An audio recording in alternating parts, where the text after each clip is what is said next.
Hi dears ഇതുപോലൊന്ന് നോമ്പ് തുറക്കി ഒരൈറ്റാക്കിയാലോ. അതിനായിട്ട് നമ്മൾ സവാള അരിഞ്ഞെടുത്തിട്ടുണ്ട്. പിന്നെ നമുക്ക് വേണ്ടത് ഉരുളക്കിഴങ്ങ് ഗ്രേറ്റ് ചെയ്തിട്ട് ഇതുപോലൊന്ന് കഴുകി നല്ലപോലെ അതിൻ്റെ വെള്ളമൊക്കെ പിഴിഞ്ഞെടുത്ത് അത് മാറ്റി വെക്കണം. അതാണ് നമ്മൾ ഇതിലേക്ക് ചേർത്ത് കൊടുക്കുന്നത്.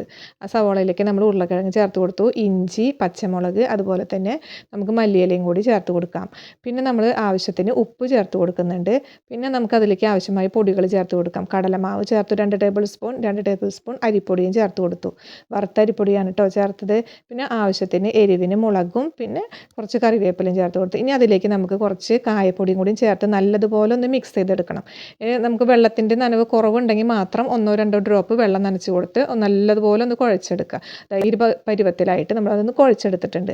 ഇനി നമുക്ക് മുട്ടയാണ് കേട്ടോ ഞാൻ പുഴുങ്ങി ഇതുപോലെ കട്ട് ചെയ്ത് മാറ്റി വെച്ചിട്ടുണ്ട്. ഇനി ഈ മുട്ടക്കുട്ടന്മാരെ നമുക്ക് ഇതിലേക്കൊന്ന് ഫില്ല് ചെയ്തെടുക്കാം. അങ്ങനെ ഈ എഗ് പീസസ് നമുക്ക് ഈ സവാളയുടെ മിക്സ് വെച്ചിട്ട് ഇതുപോലെ ഒന്ന് കവർ ചെയ്തെടുക്കാം.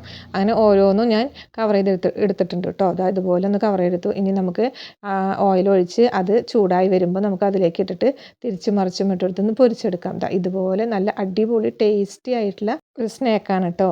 അങ്ങനെ ഞാൻ ഇതെല്ലാതും ഇതുപോലെ ഒന്ന് പൊരിച്ചെടുത്തിട്ടുണ്ട്. അപ്പോൾ നിങ്ങൾക്ക് വീഡിയോ ഇഷ്ടമായെങ്കിൽ ലൈക്ക് ചെയ്ത് ഷെയർ ചെയ്ത് സബ്സ്ക്രൈബ് ചെയ്ത് സപ്പോർട്ട് ചെയ്യണേ. Thanks for watching.